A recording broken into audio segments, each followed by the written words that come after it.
In understanding the ethics of Google Glass, it's first important to understand the product itself, which was introduced back in 2013.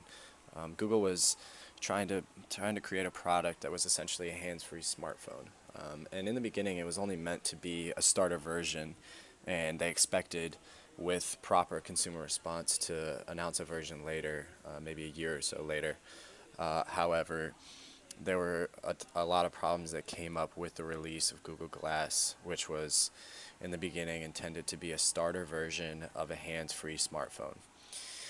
The original problems were simple things such as poor battery life and weak Bluetooth phone connection. The glasses were rather bulky, and consumers had a lot of issues storing them away. So if they wanted to take them off or if they wanted to put them in their pocket, they had a lot of issues with this because the glasses were too bulky, which caused a lot of small issues with consumers. However, the biggest issue started in the ethics of the product, where individuals could be taking photographs or taking videos at any time, and the individuals who would be in the videos or in the photographs would have no idea that they were being filmed. The glasses didn't have a physical recording light or something that signified whether or not the person wearing them was recording, which meant that essentially somebody could have video or photographs at all times, and the person would have no idea that they were being taken. And this created huge problems and an uproar for invasion of privacy and plenty of ethical issues for the product. Now let's take a look at some public policy concerns. Ever since their release in February of 2013, Google Glass has arisen a plethora of ethical concerns from everyone. The idea of having a visual technology aid sounds like a wonderful idea that can make many everyday tasks much easier. While this is true, there are many problems that come along with them. One of the largest issues with these glasses when they were initially launched was the ability that they were to record and capture anything at any point in time without others knowing. Google Glass is also able to record people in places such as locker rooms, dressing rooms, and other compromising situations without the other party even knowing that is happening. Privacy is already a major concern for Americans, so the fact that there is already a readily available way for them to be violated is very troubling, especially when the other party might not even know that it is going on. A major problem that has arisen from the use of these glasses has been the use of copyright infringement. There's been several reports of people recording in places such as theaters or live events when it is off limits and illegal for them to do so, and they need the right of the producer and or whoever is just in charge of the event. So it is very illegal, and it can lead to not only fines but imprisonment. And the glasses are more discreet than a normal recording device, so it is often hard for the police or whoever is monitoring the event to tell that that is going on, so they find out later, and therefore there's been several incriminations already of these glasses through this. And there are other things, of course, that can be recorded discreetly that will also lead to imprisonment or a hefty fine that may not be well as known to the user, and therefore it's almost against the user's right in a way because they don't even know that it might not be allowed. Another very common everyday conflict that has arisen from these is teachers and professors at universities and high schools, middle school level have noticed these glasses as a problem due to the opportunity to cheat because it gives them the students opportunity to access the answers to quizzes and tests by being able to simply search the web without even the teacher maybe knowing because they could maybe be disguised as normal glasses. Um, and they, as the teacher and professor, may not even know that this is a thing because of the recent advent of technology. So it could be a while before it even becomes a standard practice to check for these, such as when the Apple Watch came out. Many teachers had to become aware of that and make it a protocol, but these are fairly new, especially since only coming out in 2013. So it might be a new shift in proctor. The overarching theme of ethical dilemma with these is just overall the personal privacy and safety. So again, recording and live stream events, people, and conversations, especially without their known intent and okay of you doing so, can lead to many different complications. And then a huge problem has arisen is recording in public restrooms and locker rooms because that is, of course, a private matter and people do not even know that that is happening. Overall, recording people without their permission is now illegal.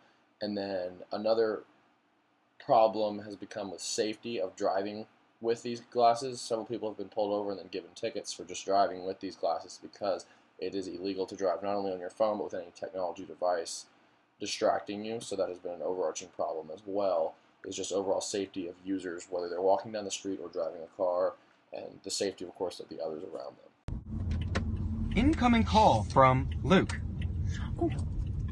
Hey, babe. Hey, babe, I just got a call from Lance, and he wants those pictures from last night. Can you send them over? Yes. Hold on. Actually, I have my Google Glass on. I'll send them. Isn't that a little dangerous? Well, maybe, but I'd be fine. I mean, I text and drive, so I'm pretty much a pro. Okay. Truck tire. I can't stop! Help! There's a cliff! Boy, that escalated quickly. I mean, that really got out of hand fast. How about the marketing and legal issues that confronted Glass? Google Glass began its marketing campaign in 2012 with an initial anticipated release date in 2013. Glass used celebrities to begin their campaign to get their target audience excited for the future of smart technology. Glass was anticipated to cost approximately $1,500 per pair of glasses, which somewhat limited their market to the elite. As previously mentioned by Ben and Taylor, Glass fell short of their promises. They promised that their electronic display technology would be state-of-the-art with voice recognition. Glass would create a handheld operating system similar to a smartphone without ever having to remove a cellular device from one's pocket. Additionally, Glass promised to be able to adapt with the changing landscape of smart technology in mobile devices. Glass released a dynamic initial launch video that was not entirely truthful as to the abilities of Google Glass. Unbelievable! Glass did not completely understand the market or their primary targets before launch. Instead of finding humble tech-savvy companies where they could grow with the product and offer solutions, Glass was pushed toward any celebrity or elite that would wear them. The launch video for Glass misled and created a false sense of a complete product for its consumers. Glass failed to provide a product that was exponentially better than a smartphone, justifying the cost of $1,500. The campaign for Glass accepted early payments for their product in order to increase consumer anticipation, but pulled the plug on this, leaving consumers without a product. I'm not a pirate. So happens I am a lawyer.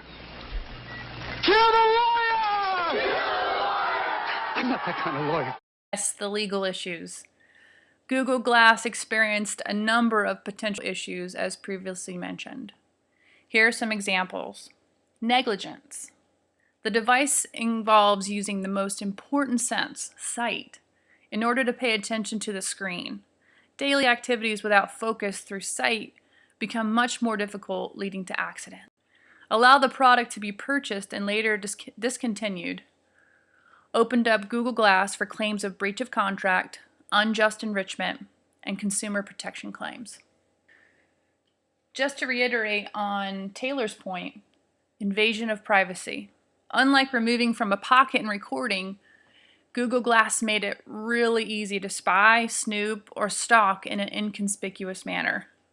It's now important to understand where many of these products in the smart glasses and smartphone realm are at now, as Google has moved past their first failure with Google Glass. They're releasing a second edition called the Enterprise Edition, which is a new version that is meant to be used especially for those in the workforce, especially laborers and those who are operating heavy machinery and jobs like this, where Google Glass could be used for a very specific purpose that could be very beneficial. And the idea is that if it is being used first just as a product that is used for a very specific job performance, such as operating machinery, Google can avoid these products of privacy concerns and individuals misusing the product in a way that Google does not expect people to use.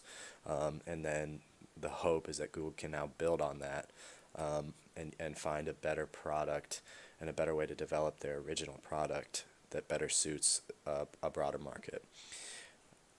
Amazon has actually now joined the competition and joined the market for smart glasses. They're attempting to use their voice control called Alexa to be the basis for their software of these smart glasses.